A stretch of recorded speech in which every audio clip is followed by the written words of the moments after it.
यह स्वयं कर्म बंध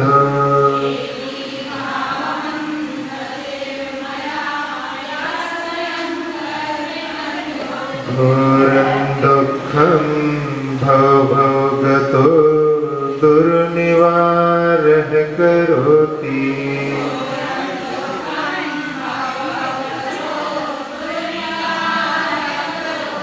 तस्याप्यस्य त्वयि जिनरवे भक्तिरुन्मुक्तये चेत्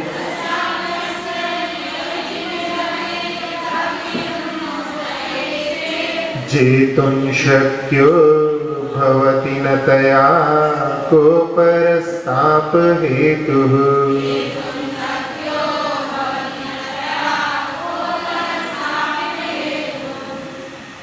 प्रत्युत्पन्ना नैहिं गिरेरायता चामृताब्धे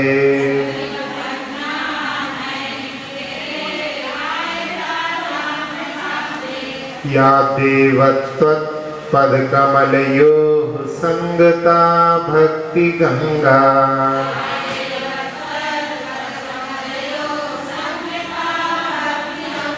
चेतस्तस्यां मम रुचिवशादाप्लुतं क्षालितां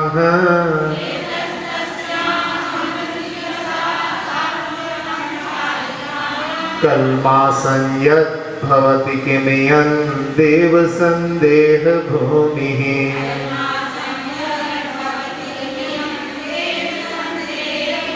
प्रादुर्भूतस्थिरपदसुखं त्वामनुध्यायतो मे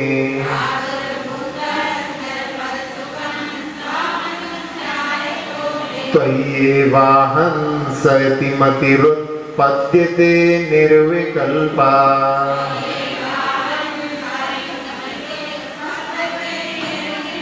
मिथ्यैवेयं तदपि तनुते तृप्तिमभ्रेषरूपा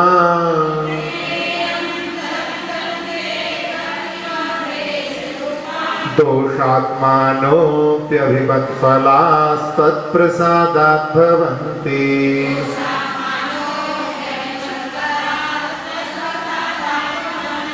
कल 16वें काम में अपन ने देखा था आचार्यवादीराज महाराज भगवान की स्तुति करते हुए कह रहे हैं कि जो नए हिम पर्वत से निकली है और अमृत सिंधु तक लंबी, हे देव आपके पद कमल से जुड़कर के जो भक्ति गंगा आई है उसमें मैं अपनी रुचि के बस से डुबकी लगाया हुआ हूँ।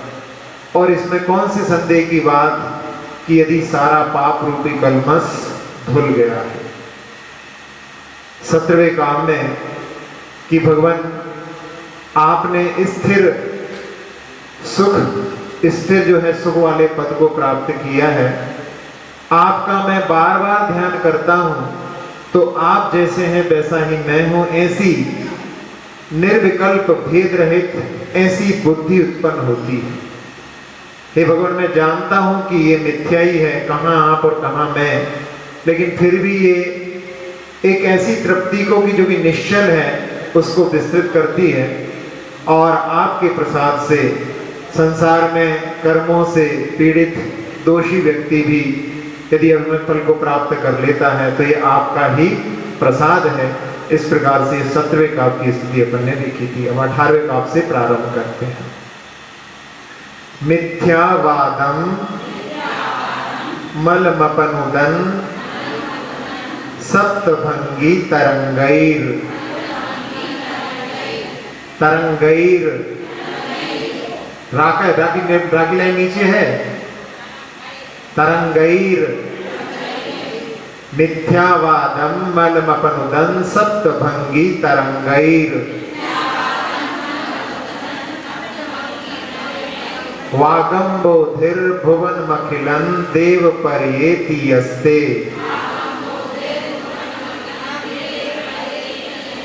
तस्या वृत्तिं सपदि विबुधास चेतसेवा चलेन।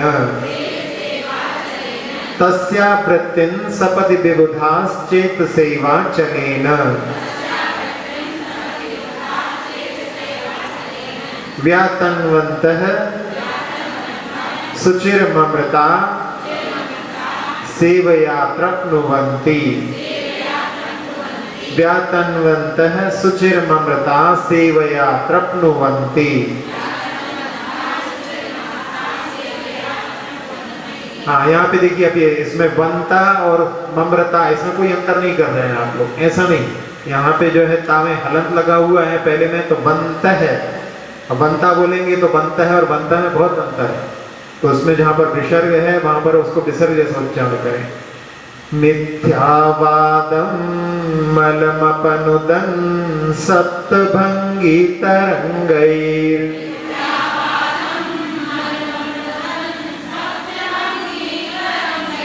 मिथ्यावादम मलमपनुदन सप्तभंगी तरंगैर।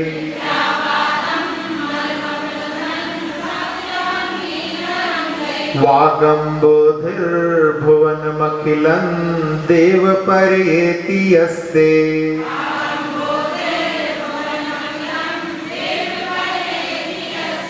तस्या वृत्तिं सपदि विबुधाश्चेतसैवाचलेन।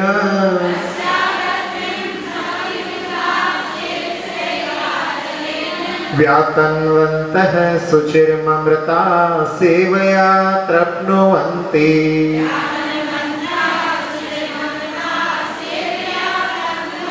हाँ, ध्यान दें, व्यातन्वन्तः शुचिर्ममृता सेवया प्रप्नुवन्ति।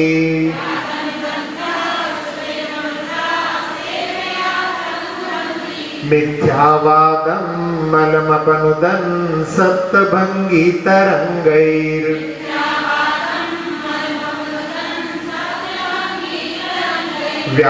वागम्बोधिर्भुवनमखिलं देवपर्येति यस्ते।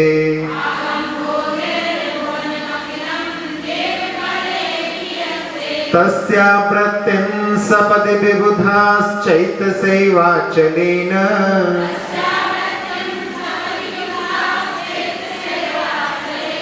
व्यातन्वन्तः शुचिर्ममृता सेवया प्रप्नुवन्ति।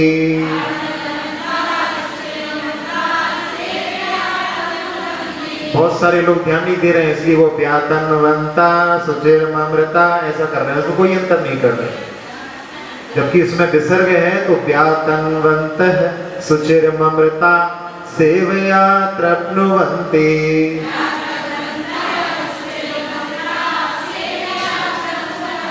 हाँ, शब्दाचार का पालन, एक एक जगह पर जहाँ विसर्ग है वहां पर विसर्ग का उच्चारण करना है, और जहाँ पर आकार है वहां पर आकार का उच्चारण करना है, तब जाकर के वो अपना शब्दाचार का पालन अच्छे से हो सकता है। पढ़िए।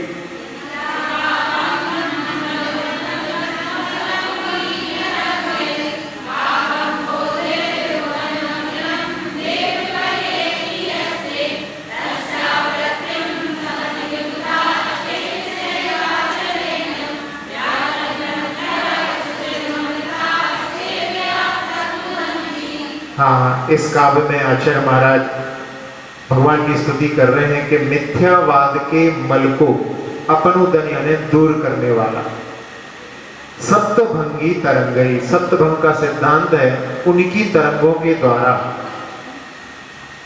वाग अंबोधिर, आपके वचन रूपी समुद्र ने भुवन अखिलम देव परियेति, यानी आपके हे देव, आपके वचन रूपी समुद्र ने पूरे लोक को घेर रखा है, और उसमें जो सप्तभंगी तरंगे निकलती हैं, लहरें उठती हैं, उसने मिथ्यावाद के मल को दूर कर दिया है।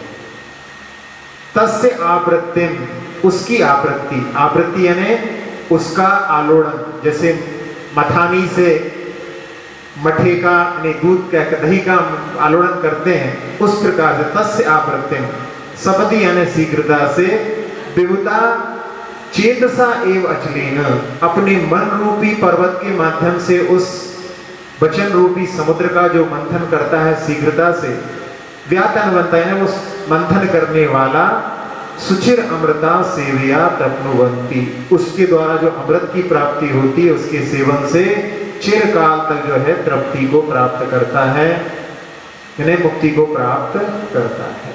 कितने अच्छे भावों के साथ में यहाँ पर स्तुति की गई है। फिर से इसके अर्थ को देखें अपन, मिथ्यावाद के मल को अपनुदन इन्हें दूर करने वाली सप्तभंगी तरंगे, सप्तभंग का सिद्धांत है, उसकी जो तरंगे हैं, लहरें हैं, उसके माध्यम से वाक अंबोधिर, भगवान आपका वचन रूपी समुद्र, भुवन अखिलम देव पर्यः इति अस्ते, यानी उसने पूरे लोक को घेर रखा है, उसकी आवृत्ति, तस्य आवृत्तिम, उस समुद्र की आवृत्ति, वचन रूपी समुद्र की आवृत्ति या आलोड़न, सपदी यानी शीघ्रता से, विविधास चेतसा एवं अफलिन, चेतसा यानी मन रूपी पर्वत के द्वारा उसका जो आलोड़न करता है, व्यात अनुबंधता यानी आलोड़न करने वाला, सुचिर काल तक अमृता सेव्या तृप्नुवंती, अमृत के सेवन से तृप्ति को प्राप्त करता है। यहाँ सप्तभंगी का जो सिद्धांत है, वैसे विश्व में बहुत सारे दार्शनिक हुए हैं और उन्होंने समय समय पर विचार पद्धतियां बताई। उसमें एक हुए हैं अरस्तु। तो अरस्तु ने एक पद्धति जो सीधी सादी सी है, उसमें उन्होंने कहा कि कोई चीज, मान लो ए है और कोई चीज बी है, तो ए में बी का भाव है और बी में ए का भाव है। बिल्कुल सिंपल सी बात उन्होंने कह दी, उसमें कोई ज्यादा घुमाव फिराव नहीं, लेकिन वो पूरी तरह से सबको कवर नहीं करती, सबको उसमें अपने घेरे में नहीं लेती। लेकिन यहाँ जो सर्वज्ञ की वाणी है भगवान महावीर ने, उसी बात को, जो कि स्याद्वाद का सिद्धांत तो अनादिकाल से है, तो भगवान महावीर ने उस स्याद्वाद के सिद्धांत को सप्तभंग के सिद्धांत के माध्यम से समझाया। उसमें उन्हीं चीजों को कि ए है और बी है, अपन ए और बी के हिसाब से ले रहे हैं, तो कभी कभी ऐसा भी हो जाता है कि ए बी भी हो जाता है, कभी कभी बी ए भी हो जाता है। तो यहाँ पर ये इसको समझने के लिए ऐसा कैसे हो सकता है कि जैसे कोई व्यक्ति गोरा है, तो वो गोरा है लेकिन बालों की अपेक्षा से, अपने नेत्रों के गोलों की अपेक्षा से, तिल आदि की अपेक्षा से वो काला भी है। तो वो जो गोरा है वो काला भी है ना, ए बी भी हो गया और बी ए भी हो जाएगा। किसी को जो काला है उसको जो है सफेद दाग आदि हो जाए तो उसके कारण में, या आंखें सफेद ही रहती हैं तो उसके कारण में वो जो है गोरा भी हो जाए। तो इस प्रकार से दोनों चीजें, तो ए बी भी हो सकता है और बी ए भी हो सकता है, और दोनों एक साथ में भी हैं, दोनों एक साथ में भी हैं। तो और तीसरा जो भंग बनता है ये दोनों का युग्म का बन गया। चौथा भंग बनता है कि दो चीजों को हम एक साथ कह नहीं सकते, दो चीजों को एक साथ कह नहीं सकते, क्रम से कहेंगे तो वो एक बन जाता है। उसके बाद में फिर इसको मिला करके तीन भंग और बन जाते हैं कि जैसे कोई व्यक्ति गोरा है लेकिन उसके काले के विषय में कुछ कहा नहीं जा सकता, क्योंकि काले बाल ही नहीं है, कुछ सफेद बाल भी है, इसलिए कुछ कहा नहीं जा सकता। ऐसी स्थिति बनेगी तो उस समय में दो को मिला करके, यानी वो गोरा है यानी ए हो गया और साथ में उसको कहा नहीं जा सकता, तो उनका दो को मिला करके भंग हो जाएगा।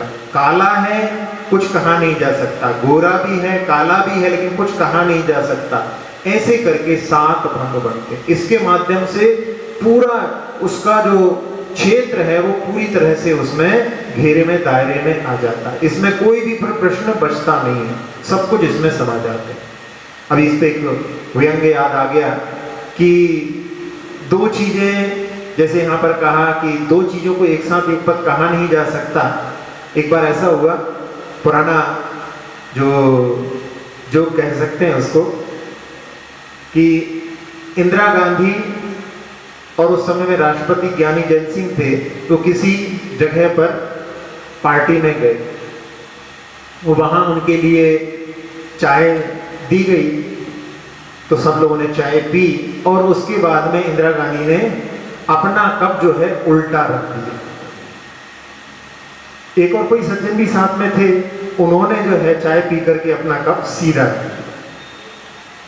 अब उसके बाद ज्ञानी जैल सिंह का उन्होंने बाद में समाप्त की उसको, फिर उन्होंने देखा कि इन्होंने सीधी रखी है, इन्होंने उल्टी रखी है। यदि मैं सीधी रखता हूं तो इंदिरा गांधी सोचेंगी कि देखो मैं सामने सामने इनका विरोध कर रहा हूं, और यदि मैं उल्टी रखता हूं तो ये व्यक्ति समझेंगे कि ये तो जो है इंदिरा गांधी के ब्लाइंड सपोर्टर हैं, वैसे वो थे इसलिए, और वो जो है लोग कहेंगे कि देखो ये बिल्कुल एकदम बिल्कुल जैसा वो करते हैं वैसे ये करते हैं।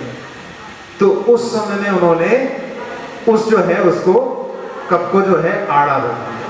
तो इंदिरा गांधी ने देखा और जब देखे लगा कि एक सीधा है एक उल्टा है, इन्होंने आड़ा के सब अपनी अपनी उस पर चल रहे हैं। तो उन्होंने पूछा कि आपने उल्टा क्यों, ये इसको आड़ा क्यों रखा है? तो उन्होंने कहा आपने जो है वो उल्टा क्यों रखा है? तो इंदिरा गांधी ने कहा कि बस हमको इतनी चाहिए, इससे ज्यादा नहीं लेना है। तो इन्होंने सीधा क्यों रखा है? तो उन्होंने कहा इनको और चाहिए होगी इसलिए उन्होंने सीधा रखा है। तो आपने फिर आड़ा क्यों रखा है? तो उन्होंने कहा मिलेगी तो भी चलेगा और नहीं मिलेगी तो भी चलेगा। तो यहाँ पर वो जो है उसके इशारे से बता रहे हैं, लेकिन दो चीजों को एक साथ कहा नहीं जा सकता है, उसको जो है यहाँ पर अवक्तव्य कहा गया है। तो ऐसे जो है सात भंग का जो सिद्धांत है उसके माध्यम से सारे जो क्षेत्र को कवर कर लिया जाता है, उसके माध्यम से फिर वहां पर कोई भी प्रश्न बचता नहीं है। ये स्यादवाद का सिद्धांत इस प्रकार से सभी प्रकार के जो भी विवाद उत्पन्न होते हैं उनको हल करने में समर्थ होता है। जैसे आप लोगों ने सुना होगा बहुत सारे मतों के बारे में कि एक बौद्ध मत भी है, हिंदुओं में भी बहुत सारे मत, एक वेदांत मत भी होता है, ऐसे बहुत सारे मत आते हैं। तो वहां पर बौद्ध मत क्या कहते हैं? बौद्ध मत में कहते हैं कि व्यक्ति प्रत्येक समय में मरण को प्राप्त हो रहा है, यानी दिन भर में करोड़ों आदमी उत्पन्न हो जाते हैं, एक एक समय में जो है अलग अलग, यानी जो है अभी अगले समय में वो नहीं रहेगा, अगले समय में वो नहीं रहेगा, ऐसे करते करते करते अभी जो दिखाई दे रहा है वो पहले नहीं था और अब जो दिखाई दे रहा है वो पहले नहीं था। इस प्रकार से सारी जो है प्रक्रिया चलती रहती है। तो जैन दर्शन कहता है कि हाँ बिल्कुल ठीक कह रहे हैं आप, लेकिन अपेक्षा से, स्यादवाद क्या कहलाता है? किसी अपेक्षा से कथन करना, वो स्यादवाद कहलाता है। तो उसमें कहा कि पर्याय की दृष्टि से, पर्याय प्रति क्षण बदल रही है, उसकी दृष्टि से आपका कहना बिल्कुल ठीक है कि कोई भी चीज एक स्टेज में नहीं रहती है, एक अवस्था में नहीं रहती है, उसमें परिवर्तन होता रहता है। जैसे जो पुरुष वर्ग है अपनी दाढ़ी बनाते हैं और अगले दिन देखते हैं तो उनके बाल पूरे निकल आए हैं, देखने में आ रहे हैं, हाथ लगाओ तो वहां पर पता पड़ता है कि बाल बढ़ गए हैं। तो वो 24 घंटे में बाल बढ़े हैं, लेकिन एक एक सेकंड में क्या बाल नहीं बढ़े हैं? हर सेकंड में उनमें कुछ ना कुछ ग्रोथ अवश्य हुई, यानी वो परिवर्तन, हर चीज में परिवर्तनशीलता रहती है। तो इस दृष्टि से देखा जाए तो उनका कहना गलत नहीं है। लेकिन वेदांती क्या कहते हैं? वेदांती कहते हैं कि जीव में कोई परिवर्तन नहीं होता, वो अपरिणामी है। तो जैन दर्शन कहता है कि इनका कहना भी ठीक है, लेकिन किस अपेक्षा से? द्रव्य दृष्टि से, परमार्थ दृष्टि से, क्योंकि जीव तो वही है, जीव में कोई परिवर्तन नहीं है। उस जीव की जो है बाहर की जो पर्याय हैं, जो विशेष अवस्थाएं हैं, वो वहां बदल रही हैं। पहले कोई मनुष्य था, फिर देव हो गया, फिर जो है तिरंच हो गया, इस प्रकार से उसकी जो बाहर की अवस्थाएं परिवर्तित हो रही हैं, लेकिन जीव तो वही है। तो इस प्रकार से जैन दर्शन जितने भी जो विवाद होते हैं उनको स्यादवाद के माध्यम से सुलझाया जा सकता है। तो वो स्यादवाद की जो सप्तभंग की लहरें हैं वो मिथ्यावाद के मल को, यानी दोषों को दूर करने में वो स्यादवाद की लहरें समर्थ हैं। तो इस प्रकार से यहाँ पर भगवान आपका जो वचन रूपी समुद्र है वो पूरे लोक में फैला हुआ है और उसने यहाँ पर सारे जो समुद्र फैला हुआ उसकी लहरों ने मिथ्यावाद को धो डाला है। अब इसमें मोह का जो साम्राज्य छाया हुआ है, एक बार पहले भी चर्चा आई थी कि मोह का जो साम्राज्य है उसके कारण में संसार से व्यक्ति मुक्ति को प्राप्त नहीं कर पाता है। तो मोह के बारे में महाराज जी ने भी बताया था कि जिसको हम अपना मान लेते हैं बस वो हमें अच्छा लगता है, वही मोह है। इसके बारे में एक संस्कृत में एक न्याय भी आता है, नृप नापित न्याय। नृप नापित न्याय क्या है कि एक बार राजा ने एक नाऊ से, नाई जो है नापित कहलाता है संस्कृत में, तो वो उसकी हजामत करने के लिए आते हैं। तो उस समय में उससे कहा कि मैं चाहता हूं कि अपने राज्य में सबसे सुंदर व्यक्ति है उसको मैं सम्मानित करना चाहता हूँ। तो तुम्हें जिम्मेदारी देता हूँ कि तुमको सबसे सुंदर व्यक्ति को खोजना है। और वो कह देता है कि तुम्हें इतने दिन में सबसे सुंदर व्यक्ति खोज के लाना है। और जब जितनी मर्यादा दी गई थी, म्याद दी गई थी, जब वो पूर्ण हुई तो उस समय में उस व्यक्ति ने अपने ही पुत्र को ला करके सामने खड़ा कर दिया। तो उस समय कहा कि इसका भी कहना गलत नहीं है, क्योंकि ये अपने पुत्र से ज्यादा किसी को सुंदर देख ही नहीं सकता। जो अपना है उसके प्रति मोह का भाव कि ये मेरा है, और फिर उससे सुंदर कोई दूसरा नहीं दिखाई देता। तो ये मोह का साम्राज्य है।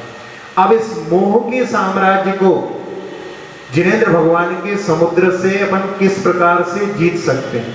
ये मोह का साम्राज्य तो सबके ऊपर छाया हुआ है।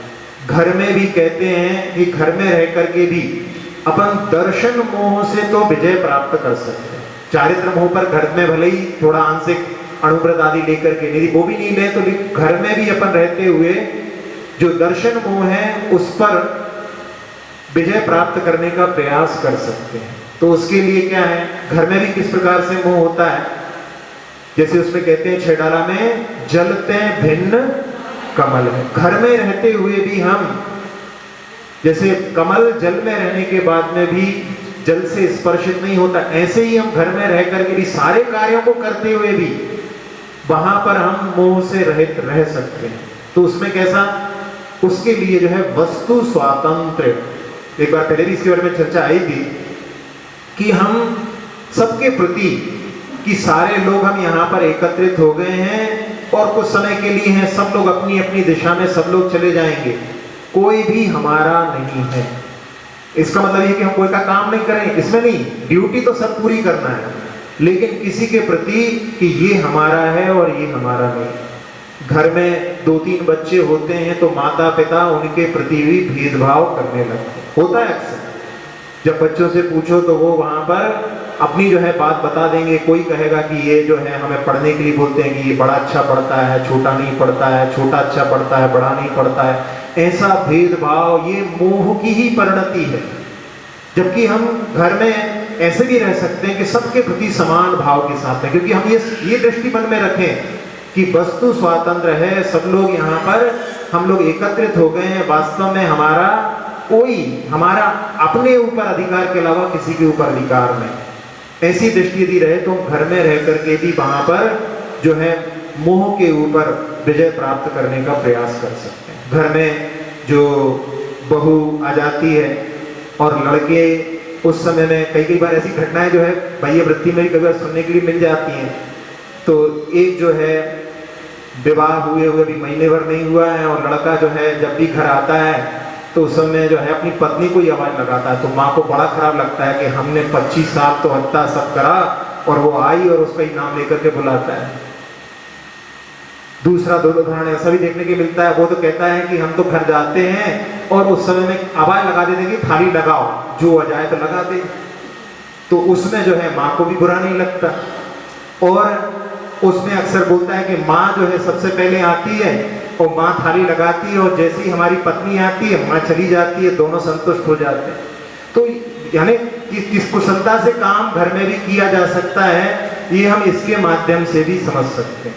तो इनमें मोह का जो साम्राज्य है उस पर विजय प्राप्त करने का भी कार्य हमें जिनागम में जिनेंद्र भगवान की वाणी से ये हमारे लिए प्राप्त हुआ है। अब इसके साथ साथ में जो जिनेंद्र भगवान के आचार परक बातों पर देखें अपन, तो उसमें अहिंसा का सिद्धांत जिसमें जिनेंद्र भगवान ने जो उपदेश दिया उसके माध्यम से जिनेंद्र भगवान की आराधना का जो प्रक्रम है वो कितना निर्दोष है, जिसमें किसी के लिए पीड़ा नहीं हुई। और अपने आत्म ध्यान विधान आदि जितनी भी चीजें रहती हैं उसमें अपन अहिंसा पूर्वक अपने जीवन का संचालन भी कर सकते हैं, अपनी पूजा पद्धतियों का भी पालन कर सकते हैं। बहुत सारी जगह पर जो पद्धतियां हैं उसमें जीवों की हिंसा ही होती है। अहिंसा क्या, स्वयं जो है पीड़ित नहीं होना, किसी दूसरे को पीड़ित नहीं करना, ये अहिंसा धर्म का पालन जिनेंद्र भगवान की वाणी में जितना स्पष्ट रूप से, जितना सूक्ष्म रूप से किया है उतना संसार में कहीं नहीं है।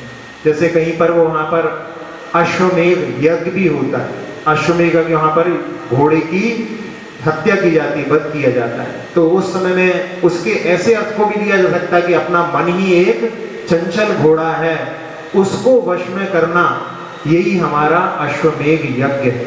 तो वो कैसे वश में हो सकता है? ज्ञान के माध्यम से, स्वाध्याय के माध्यम से उसको वश में किया जा सकता है। तो इस प्रकार से, और जहां पर जो अहिंसक समाज रहती है उसका प्रभाव, जैसे यहाँ पर कहा समुद्र के पास में जो इलाके होते हैं वहां पर थोड़ी ठंडक ज्यादा रहती है, नदियों के पास में भी जो रहते हैं वहां पर भी ठंडक रहती है। तो जो अहिंसक समाज जहां पर रहती है उसका प्रभाव उसके ऊपर भी पड़ता है। आसपास की जो समाज रहती है वो भी अपने अहिंसक पद्धति को सीख जाती है। बोलो भी बहुत सारे लोग जैनों को देख करके रात में भोजन का त्याग कर देते हैं। आपको पानी छानते हुए देख करके बहुत सारे लोग पानी छानना भी सीख जाते हैं। तो ये प्रभाव उनके ऊपर पड़ता है। तो यहाँ पर उसी बात के लिए कहा जा रहा है कि जिनेंद्र भगवान का जो वचन रूपी समुद्र है वो पूरे संसार में फैला हुआ है, और उसका प्रभाव ऐसा है कि वहाँ पर उसने सारे जो मिथ्यावाद के मल है उसको दूर कर दिया है। तो यहाँ साथ साथ में एक जो रूपक चलता है दुनिया में, अन्य धर्मों में माना जाता है कि एक बार जो है क्षीर सिंधु का मंथन किया गया। किसके माध्यम से? सुमेरु पर्वत के माध्यम से उसका मंथन किया गया, और उस मंथन में क्या निकला? अमृत और विष निकला। तो अमृत और विष वहां पर निकला, तो अमृत का पान देवों ने कर लिया और असुरों ने विष का पान कर लिया, ऐसा उनकी कहावत है। तो लेकिन वास्तव में जो है रूपक यही है, वहां पर इसी रूपक को उन्होंने उसको रूपक को ही पकड़ कर, वास्तव में क्या है कि मंथन किसके माध्यम से करना है? यहाँ पर क्या गया, जिनेंद्र भगवान की वाणी एक समुद्र है, उसका मंथन अपने मन रूपी पर्वत के माध्यम से करना है। मन रूपी पर्वत के माध्यम से उसका जो है मंथन करना है, और उसके माध्यम से वहां पर अमृत भी निकलता है और विष भी निकलता है। अब ये बात लगेगी कि भाई स्वाध्याय करो उसमें से भी विष निकले, ये कैसे? तो यहां पर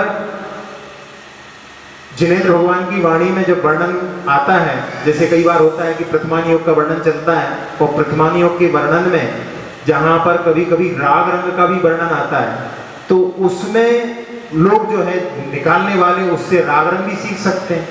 तो यहाँ पर कहने का अर्थ है कि जैसे कहा जाता है श्रोताओं के कई भेद होते हैं। श्रोताओं के भेद में आपने सुना होगा कि कुछ श्रोता होते हैं जोंक की तरह।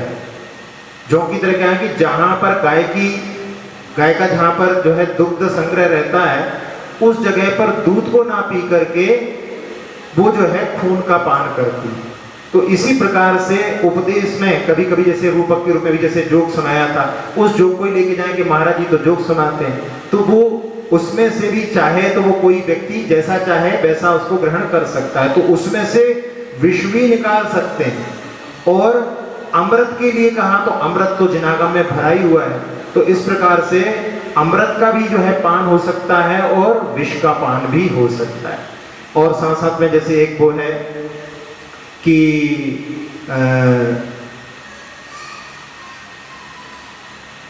एक उसमें भी जो है उदाहरण याद आ रहा है कि एक बार ऐसा हुआ कि एक व्यक्ति ने, जो नापित की बात आई थी, एक नापित ने ही सेवा की, और सेवा करने के बाद में एक ऋषि प्रसन्न हो गए। तो ऋषि प्रसन्न हो गए तो उनको दे दिया, वरदान दे दिया कि जाओ तुम्हारे लिए पारस पत्थर की प्राप्ति हो। अब उसको पारस पत्थर की प्राप्ति हो गई, तो उसने क्या किया, मैं क्या करूं पारस पत्थर के द्वारा? तो उसने अपना जो उस्तरा था, उस उस्तरे को उससे चिपका करके उस सोने का बना लिया, और अपने यहाँ पर दुकान पर बोर्ड लगा लिया कि हमारे यहाँ पर सोने के उस्तरे से हजामत की जाती है। समझ में आया आपको? जहां उस पारस पत्थर से वो अपना वो कार भी छोड़ करके सोना कमा करके और आराम से जीवन व्यतीत कर सकता था, लेकिन वहां पर भी वो क्या कर रहा है, काम वो ही कर रहा है। यहाँ पर ये उदाहरण में व्यंग्य है कि जिनेंद्र भगवान की वाणी के माध्यम से हम अपने आत्मा का कल्याण कर सकते थे, लेकिन उसके माध्यम से भी कई लोग जो हैं अपने धन का उपार्जन आदि करते हैं, तो इसलिए इन्हें कहने के लिए हुआ कि जिसके माध्यम से कल्याण कर सकते थे उसके माध्यम से हमने संसार का ही मार्ग यदि खोज लिया, तो इसका मतलब है वो विष के जैसा ही कार्य हो गया, अमृत जैसा कार्य उसका नहीं हुआ। तो यहाँ इस काव्य को अपन फिर से देखें, पूरे अर्थ को अब समझ में आएगा आपके लिए कि जो मिथ्यावाद का जो दोष हैं उनको अपनुदन यानी दूर करने वाला सप्तभंगी तरंगे, सप्तभंग की तरंग के द्वारा, और वचन वाक अम्बोधिर भुवन अखिलम, भगवान का जो वचन रूपी समुद्र है उसने पूरे अखिल भुवन को व्याप्त कर रखा है, और तस्य आवृत्तिम, उसकी आवृत्ति करने वाला, सपदि विबुधास चेत सेवा चलेन, उसकी आवृत्ति यानी उसका आलोड़न करने वाला, चेतसा एवं चलेन, चेतसा यानी मन रूपी पर्वत के माध्यम से जो विविध विविध शब्द करते हैं यहाँ पर विद्वान, जो उसका इस प्रकार से आलोड़न करता है, व्याकरण बनता है वो आलोड़न करने वाला, सुचिर अमृता सेवया तृप्तुवन्ति, उसके माध्यम से चिरकाल तक अमृत के सेवन से तृप्त होता है। स्तोत्र निराला भवरोग हरने वाला, कल्याण कल्पद्रुमये, प्रभु गुण की है ये माला, स्तोत्र निराला।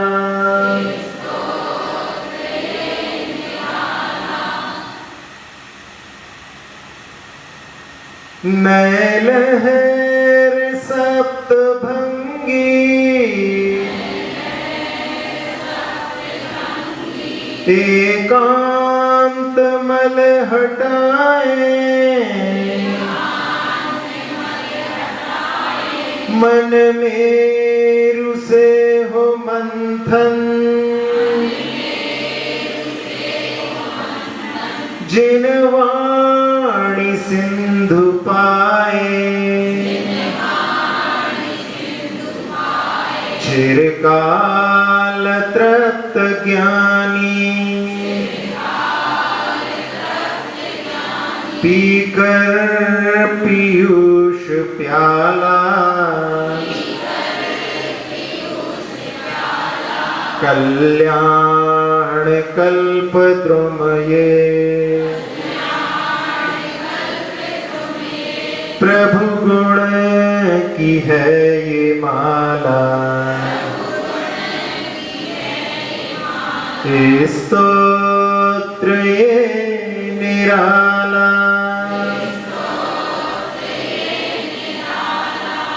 मोह के बारे में भी थोड़ी चर्चा आई थी, तो मोह के बारे में आगम में भी आपने वो प्रसिद्ध उदाहरण सुना होगा कि स्वर्ग में सौदरमिंद की सभा में एक बार चर्चा चली, और सौदरमिंद ने कहा कि वो कब समय आए कि मैं मनुष्य बन करके और निर्ग्रंथ पद को धारण करके मुक्ति को प्राप्त करूं। तो एक देव ने कहा कि यहाँ पर तो सभी लोग बोलते हैं, नीचे जाकर के क्या हो जाता है, वहां पर कहाँ कैसी हवा लग जाती है। तो कहले कि कैसी, कहले वो ब्रह्मेंद्र जो यहाँ पर बोलते थे कि कब मैं मनुष्य बनूं और निर्वाण के लिए प्रयास करूं, अभी देखो कितने वर्ष बीत गए और अभी तक उन्होंने दीक्षा धारण नहीं की है। तो सौदरमिंद समझ गए कि ये बलभद्र राम के बारे में बोल रहे हैं, और उस समय उन्होंने कहा कि उन दोनों भाइयों में निकाचित प्रेम है, राम लक्ष्मण में, नारायण बलभद्र दोनों में निकाचित प्रेम होता है। तो उस समय में उनके जो चर्चा को सुनकर के दो देवों के मन में कौतुक उत्पन्न हुआ कि अपन देखें इन लोगों में कैसा प्रेम है, और उन्होंने आकर के वहां पर ऐसा माहौल दिखाया रुदन आदि का, और जाकर के लक्ष्मण से कहा कि राम का देहांत हो गया। जैसे ही लक्ष्मण ने सुना और हाय, राम भी शब्द मुंह से पूरा नहीं निकल पाया और उनके प्राण निकल गए। फिर बाद में उन्होंने बहुत प्रयास किया, लेकिन जब एक बार प्राण निकल गए तो फिर जो है कोई भी समर्थ नहीं। तो यानी कहने के लिए मोह का साम्राज्य, घर में घर में रह करके मोह उदाहरण के भी उसे आगम के भी उदाहरण ऐसे मिलते हैं जिसके कारण में व्यक्ति इस लोक में भी जो है दुख को प्राप्त करता है और परलोक में भी दुखी होता है। तो इसलिए यहाँ पर जो कहा था आप लोगों से कि घर में रह करके भी हमको मोह पर जो है विजय प्राप्त करने का प्रयास करना चाहिए। घर में रह करके भी कर सकते हैं, ऐसा नहीं है व्रतों को लेने के लिए। वो बताया कि घर में रह करके भी हम, जैसे उसमें उदाहरण के लिए बताया था कि जलते भिन्न कमले, घर में रहते हुए भी अपने जीवन में जो आपस में कम से कम अपने संतानों के प्रति तो भेदभाव के भाव से अपन बचने का प्रयास करें। धीरे धीरे अपन उसमें सफल हो जाएंगे तो आगे भी अपन उसमें बढ़ सकते हैं। चलिए अब अगला काव्य देखते हैं। आहार एभ्यः स्पृहयति परं यः स्वभावा दहत्यः। आहार एभ्यः स्पृहयति परं यः स्वभावा दहत्यः।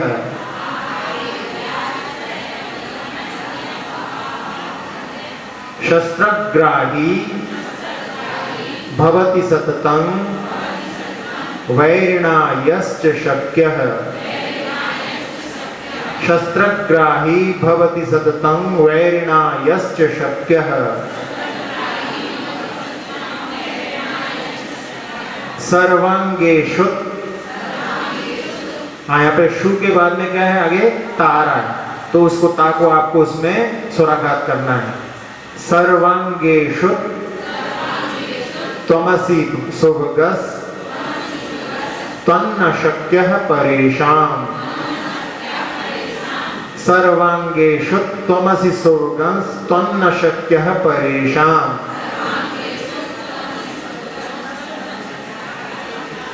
सर्वांगेषु त्वमसि सुभगस् त्वन्न शक्यः परेषाम्।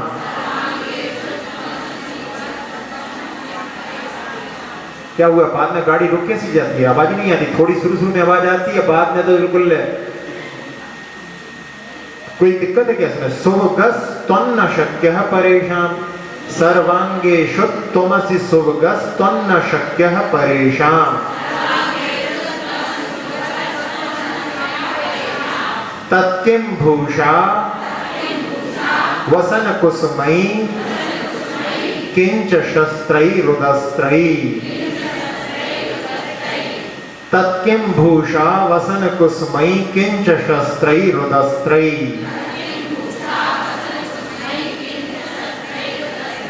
आहार्येभ्यः स्पृहति परं यः स्वभावाद्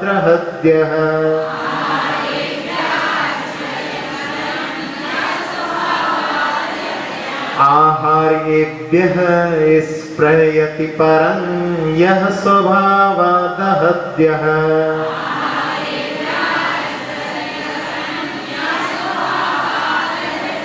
शस्त्रग्राही भवति सततं वैरिणा यश्च शक्यः।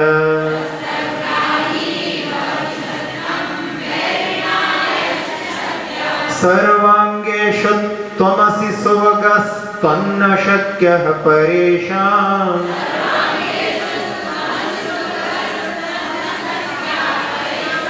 तत्किं भूषा वसन कुसुमै किंच शस्त्रैरुदस्त्रै।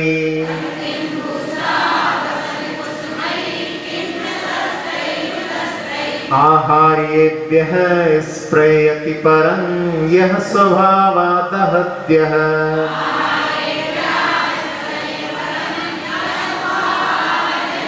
शस्त्रग्राही भवति सततं वैरिणा यश्च शक्यः।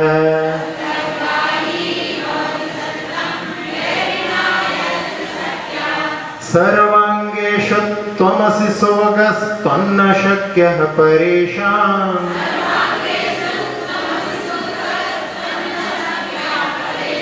तत्किं भूषा वसन कुसुमै किंच शस्त्रैरुदस्त्रै।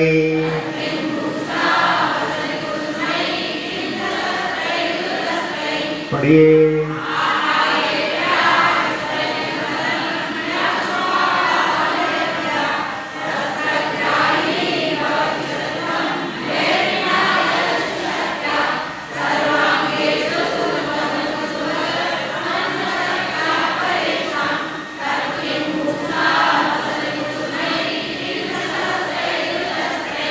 हाँ, इस काव्य में आचार्य महाराज कह रहे हैं, यह स्वभावात अहदिया, जो स्वभाव से अमनोज्ञ होते हैं, कुरूप होते हैं,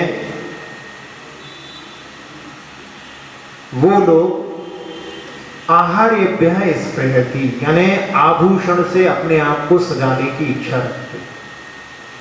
जो मनोज्ञ होते हैं उनको सजाने की कोई आवश्यकता नहीं है। जो कुरूप होते हैं, अमनोज्ञ होते हैं, वही अपने आप को आभूषण से सजाने की इच्छा रखते हैं।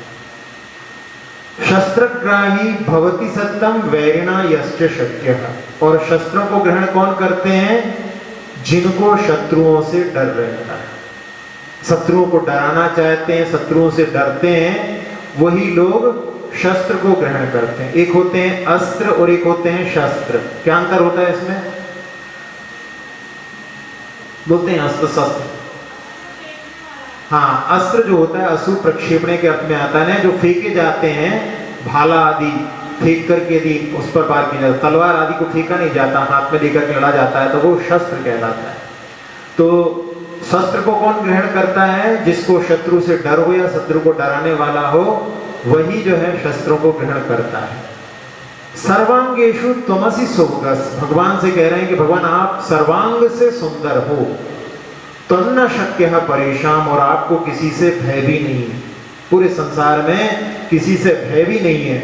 तत्किम भूषा वसन कुसमयी किंच शस्त्रई रुदस्त्रई, फिर आपके लिए आभूषण की, वस्त्रों की, पुष्पों की, जो कि अपने आप को सजाने के आभूषण आदि हैं, उनकी कोई आवश्यकता नहीं है।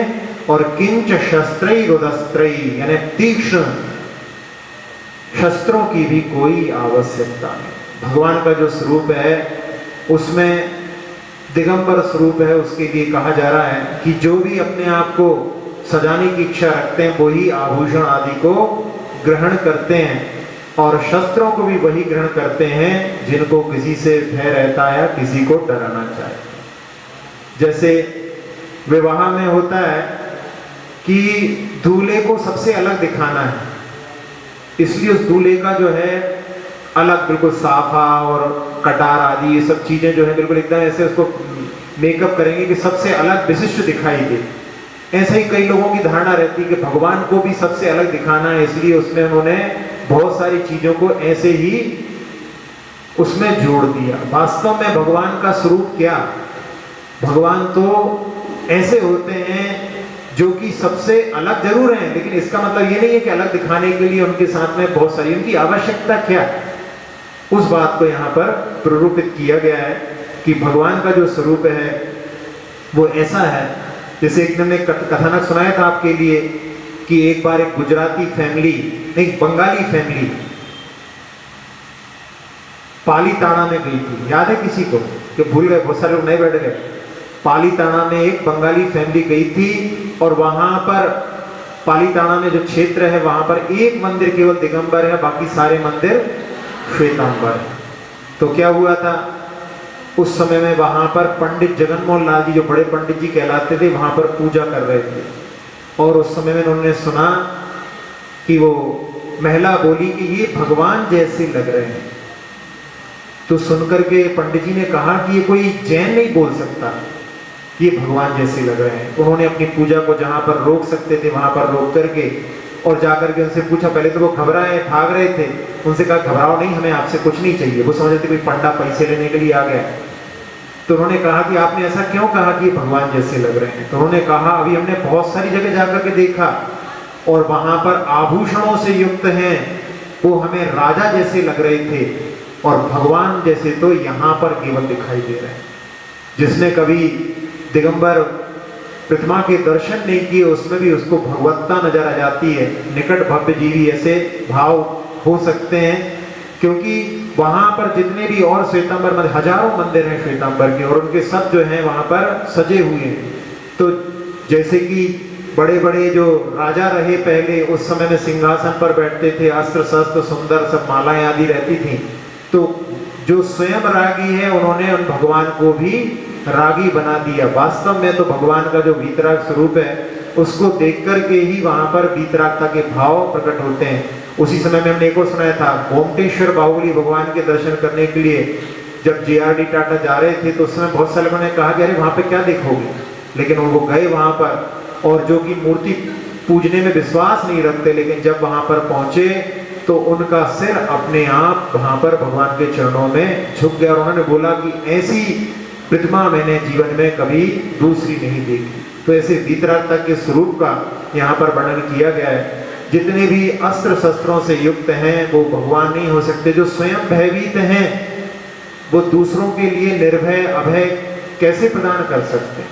उनके पास में जो कोई जाएगा उसको भय की ही प्राप्ति होगी, अभय की प्राप्ति कभी हो नहीं सकती। और जो स्वयं अभी राग से युक्त हैं, स्वयं ही वस्त्रों को आभूषणों को पहने हुए हैं, स्वयं राग से ग्रसित हैं, दूसरे के लिए निराकुलता कैसे दे सकते हैं?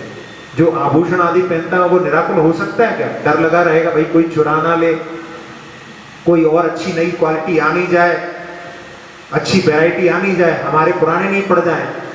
रहता है नहीं? वस्त्रों के साथ भी यही रहता है और आभूषण के साथ में भी रहता है। कंपटीशन, भैया नया नया फैशन आ रहा है तो वो उसके साथ में वहां पर निराकुलता हो नहीं सकती। जो स्वयं निराकुल नहीं है दूसरों के लिए निराकुल कैसे कर सकते हैं? तो यहाँ भगवान के स्वरूप को, और इसके साथ साथ में एक रूपक के रूप में अपन ये भी ले सकते हैं कि मंदिर आदि में बहुत सारे लोग ऐसे वस्त्रों को पहन करके आते हैं, पुरुष वर्ग में भी ऐसे वस्त्र पहन करके आते हैं, महिलाओं में भी विशेषकर होता है, जिसको देख करके दूसरों के मन भी जो है कभी कभी प्रभावित हो सकते हैं। बहुत समय पहले दिल्ली में एक सेठ हुए हैं सुगन चंद जी, और उस समय में एक नई बहू खूब बिल्कुल ऐसी पायल जो बिल्कुल घुंघरू जैसी बजती है, वो जो पहनते हैं जिसको बजती हुई बिल्कुल एकदम छन छन आवाज आती हुई, कोई जाप भी दे रहा हो तो उसका ध्यान भी वहां चला जाए।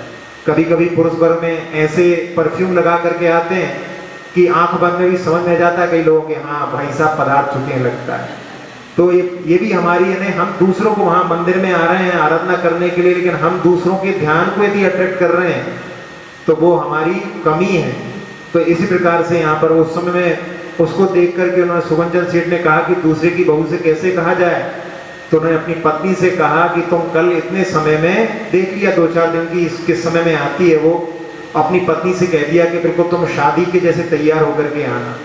और जब वो शादी जैसी ड्रेस पहन करके मंदिर में उसी समय पहुंची तो उसको देख करके, वो भी थी पास में ही, उसको देख करके उन्होंने कहा कि तुम्हें शर्म नहीं आती, मंदिर में ऐसे वस्त्र पहन के भड़कीले वस्त्र पहन करके आते हो, क्या ये वेश्यालय है? ऐसा शब्द उन्होंने अपनी पत्नी के लिए प्रयोग किया। और पत्नी सोच रही कि खुद तो बोला और हम तैयार होकर के आए और ऐसा बोल रहे हैं, तो उल्टे पैर घर लौट गई। और फिर बाद में जब वो गए तब उन्होंने अपनी पत्नी को समझाया, पहले तो बहुत रुष्ट थी, फिर बाद में समझाया कि तुमसे कभी मैंने ऐसे शब्दों का प्रयोग किया है, आज मजबूरी थी, उसको समझाना था। उसको समझाने के लिए उन्होंने ऐसा किया। तो ऐसे हमारे वस्त्र कैसे होना चाहिए, कैसे हमारे लिए यानी कोई भी चीजों का प्रयोग करना चाहिए, इसके माध्यम से भी अपन समझ सकते हैं। और एक और उसमें जो याद आ रहा है, एक बार एक जो महिला गर्भवती थी, एक लिफ्ट में उसने चढ़ी वो वहां पर, तो जैसे ही उसमें चढ़ी तो वहां पर जो अंदर व्यक्ति पहले से चल रहा था उसमें लिफ्ट में, तो उसने देख करके कहा बॉय। तो वो जो महिला चौंक गई कि इसने मुझसे ऐसा क्यों कहा। तो बाद में जब वो अपने घर में पहुंची और वहां पर उसने जाकर के अपने पति से कहा कि आज मैं लिफ्ट में चढ़ी तो एक व्यक्ति वहां पर खड़ा हुआ था, उसने मुझसे बोला बॉय, क्या मैं लड़के जैसी दिखती हूँ? तो कहले नहीं नहीं, तुम लड़के जैसी नहीं दिखती हो। उसने बोला कि तुम्हारे गर्भ में जो है लड़का है। तो कहले उसने ऐसा क्यों बोला? तो उसने कहा कि तुम देख नहीं रही हो, तुम्हारी टी-शर्ट पर लिखा हुआ है गैस, GUESS, और बाद में 3 क्वेश्चन मार्क भी लिखे हुए हैं उसके। आप गैस करो कि हमारे गर्भ, आप कपड़े पहने हो उसको, और उसमें देख करके वो सामने वाले को आप प्रोवोक कर रहे हो, मजबूर कर रहे हो बोलने के लिए कि आप बताओ हमारे गर्भ में क्या है। तो उसने जो है बोला कि आपके जो है बच्चा है, बॉय है। तो उसने गलती नहीं की है, आपने कपड़े ऐसे पहने के सामने वाले के लिए जो है बोलने के लिए मजबूर कर दिया। तो ऐसे वस्त्रों का जिनका हम प्रयोग करते हैं, इसके साथ में अपन उसको भी ले सकते हैं। समय चूंकि अपना ज्यादा हो चुका है, इसलिए अपन इसको कल फिर ले लेंगे थोड़ा सा। हो चाह सजाने की,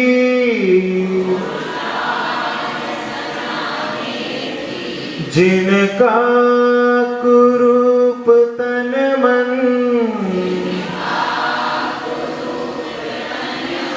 भय शत्रु शस्त्र रखते, निर्भय मनोज्ञ है जिन, ना शस्त्र से प्रयोजन, ना वस्त्र पुष्प माला, कल्याण कल्प द्रुम ये, प्रभु गुण की है ये माला। मिथ्यावादं मलमपनुदं सप्तभंगी तरंगैर,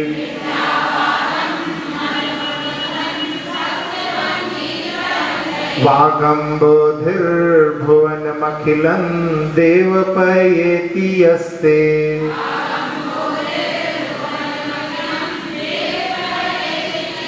तस्या प्रत्यं सपदि विबुधाश्चैतसेवाचलेन,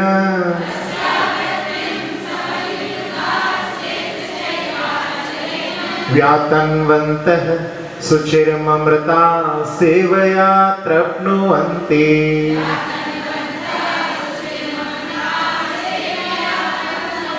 आहार्येभ्यः स्प्रयति परं यः स्वभावादहत्यः,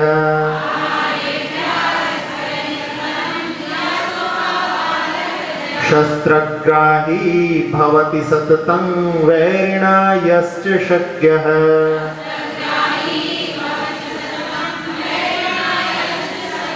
सर्वाङ्गेषु त्वमसि सुभगस्त्वन्न शक्यः परेषाम्,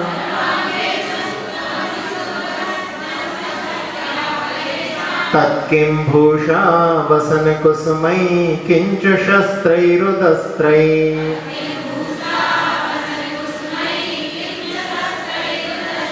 अक्षर पद मात्रा से दूषित वचन अगर मम हीन रहे,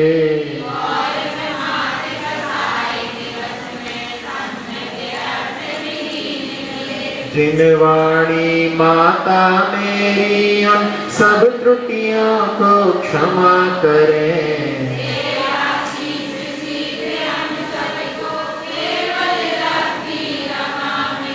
प्राप्त हमें हो बोधि समाधि परिणामों की शुद्धि हो,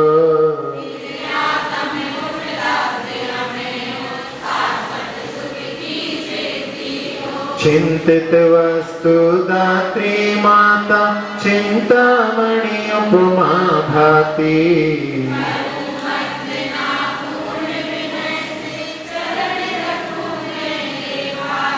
कर जिन वाणी स्तुति तन की ममता टा,